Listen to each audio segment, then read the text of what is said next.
भी तरह का रोग हो, वंश नहीं हो, तो उन सब में बाबा जो है सो मनोकामना पूरा करते हैं। अच्छा, बस आकर के बाबा के यहाँ दर्शन करना है, दर्शन मात्र करना है।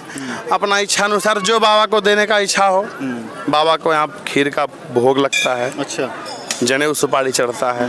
और इनको यदि जहरीला जीव जंतु डस लेता है तो बस बाबा का नीर पान करने से ही वो तुरंत ठीक हो जाता है। बस नीर पान से ही तुरंत ठीक हो जाता है। और सावन महीने के बांग्ला सावन के अनुसार अंतिम सोमवारी को वार्षिक पूजनोत्सव का जैसो यहाँ पे आयोजन हो जाता है। अच्छा,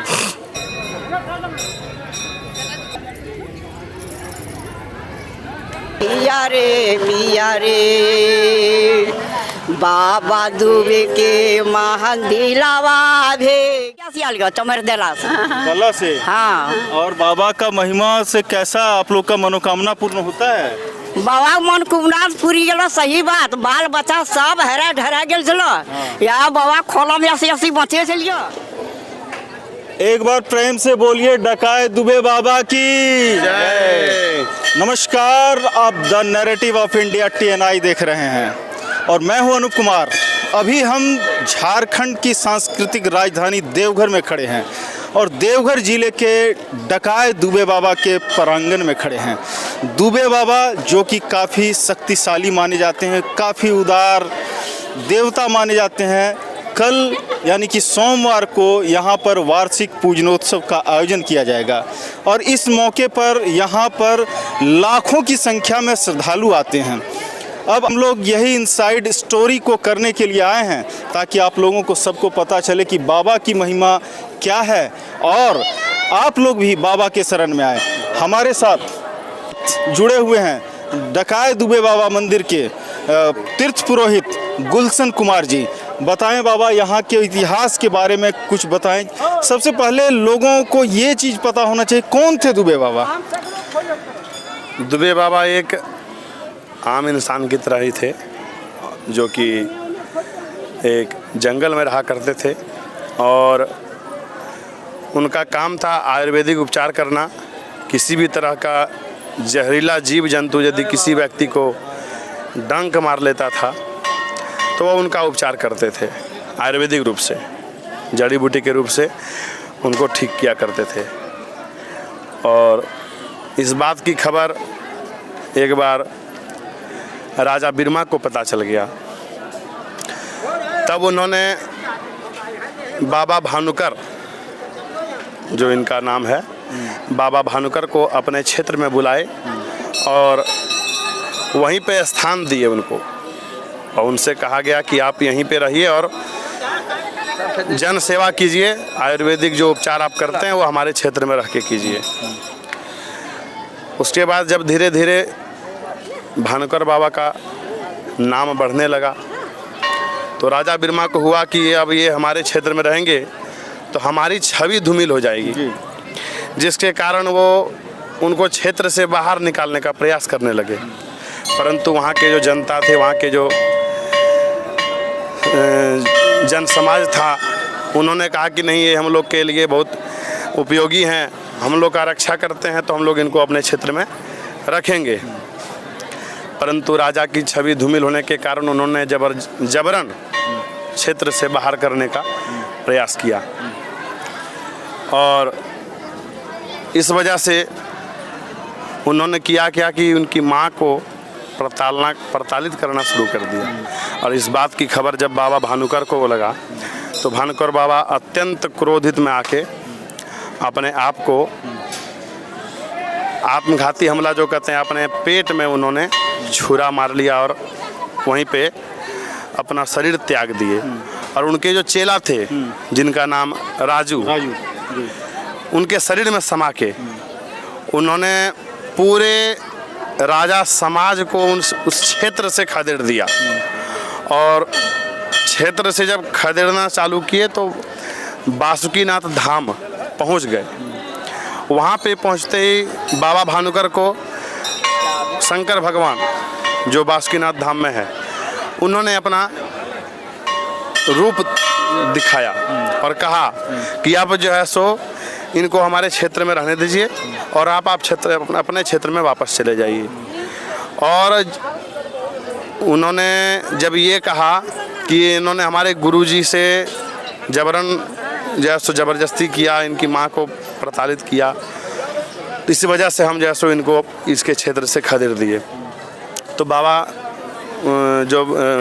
का शरीर जो था वो तो राजू के शरीर में प्रवेश कर गया था, परंतु महादेव की इच्छा हुई कि आप अपने क्षेत्र में जाइए और जो आयुर्वेदिक उपचार जो करते थे बस उनके नाम से जो नीर ग्रहण कर लेगा, जल पी लेगा, वही काम करेगा जो आयुर्वेदिक जड़ी से हुआ करता था। यानी जीव जहरीला जीव जंतु जितना भी जिस शरीर में यदि जिस व्यक्ति को यदि जहरीला जीव जंतु डस लेता है तो बस बाबा का नीर पान करने से ही वो तुरंत ठीक हो जाता है। बस नीर पान से ही तुरंत ठीक हो जाता है। और धीरे धीरे बाबा जो है सो अपने क्षेत्र में आए और सबको आदेश दिए और सब जगह इनकी महिमा होने लगी, पूजा होने लगी। सुनते हैं कि बहुत कृपालु हैं, बहुत दयालु हैं, जो भी मन्नत भक्त मांगते हैं वो उसको पूरा करते हैं। इसमें क्या क्या महिमा है? इनकी महिमा ये है कि किसी भी तरह का रोग हो, वंश नहीं हो, तो उन सब में बाबा जो है सो मनोकामना पूरा करते हैं। अच्छा, बस आकर के बाबा के यहाँ दर्शन करना है, दर्शन मात्र करना है, अपना इच्छा अनुसार जो बाबा को देने का इच्छा हो। बाबा को यहाँ खीर का भोग लगता है, अच्छा, जनेऊ सुपारी चढ़ता है। और इनके जो चेला थे राजू, उनका भी समाधि यहीं पे बरामदे में बना हुआ है। समाधि बना हुआ जी, समाधि स्थल जो बना हुआ है वो बाबा का चेला का ही है, बस खीर का प्रसाद ही है। हाँ, उसके बाद कहानी बताते हैं कि जब उन्होंने यहाँ क्षेत्र में अपना जब जैसो अपना ये प्रचलन चालू किया तो अगल बगल जो मुसलमान थे, जात में थे, उन्होंने ये चर्चा करना आरंभ कर दिया कि ये लोग जैसो कमाने का जरिया एक बना लिया, एक धंधा बना लिया। ऐसा कुछ भी नहीं है कि नीर पीने से जहर ठीक हो जाएगा।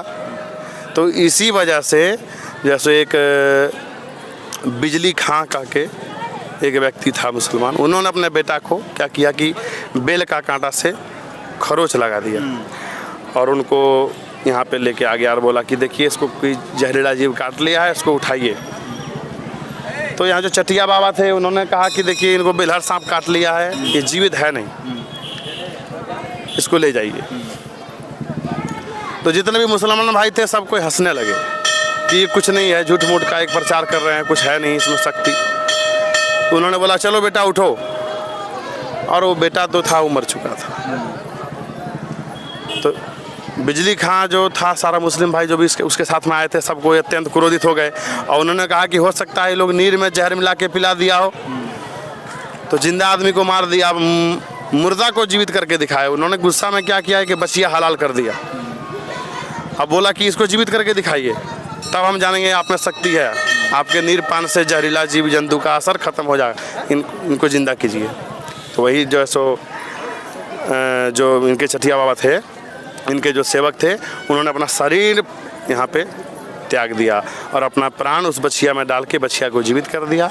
उन्हीं का समाधि अभी भी अंदर में स्थापित है, उनकी भी पूजा होती है, उन पे भी दूध का अभिषेक होता है। और साल में श्रावण महीने के बांग्ला सावन के अनुसार अंतिम सोमवारी को वार्षिक पूजनोत्सव का जैसो यहाँ पे आयोजन हो जाता है। अच्छा, एक बात बताइए, कल यानी कि कल ही पूजनोत्सव है, हम लोग एक दिन पहले यहाँ कवरेज करने के लिए आए हुए हैं।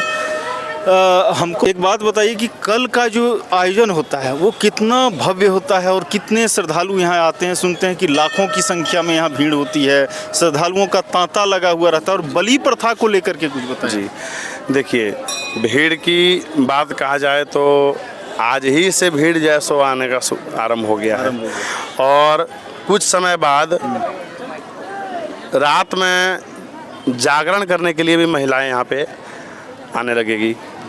और कल की भीड़ इतनी है कि वो हम कह नहीं सकते हैं। करीब मान के चलिए तो लाखों की संख्या में पूजन करने लोग यहाँ आते हैं और बलि की संख्या हजारों में होती है। हजारों में होती है बलि की संख्या। और ब्राह्मण भोजन जो होता है उस इलाके में जितने के घर में दूध होता है, उसके घर में उस दिन दूध का चाय नहीं बनता है। वो सारा दूध यहाँ पे आके बाबा के मंदिर में प्रसाद बनता है, खीर बनता है। और खीर प्रसाद करीब ब्राह्मण भोजन 2 बजे के आसपास हो जाती है। उसके बाद जो सो प्रसाद वितरण होता है। जितने भी आदमी श्रद्धालु हम पूजा करने आते हैं सबको प्रसाद मिलता है। जी जी। तो हमारे साथ थे गुलशन बाबा जिन्होंने यहाँ के इतिहास को बताया। कुछ श्रद्धालुओं से हम लोग भी रूबरू होंगे और जानेंगे कि बाबा का महिमा। एक श्रद्धालु हैं हमारे साथ।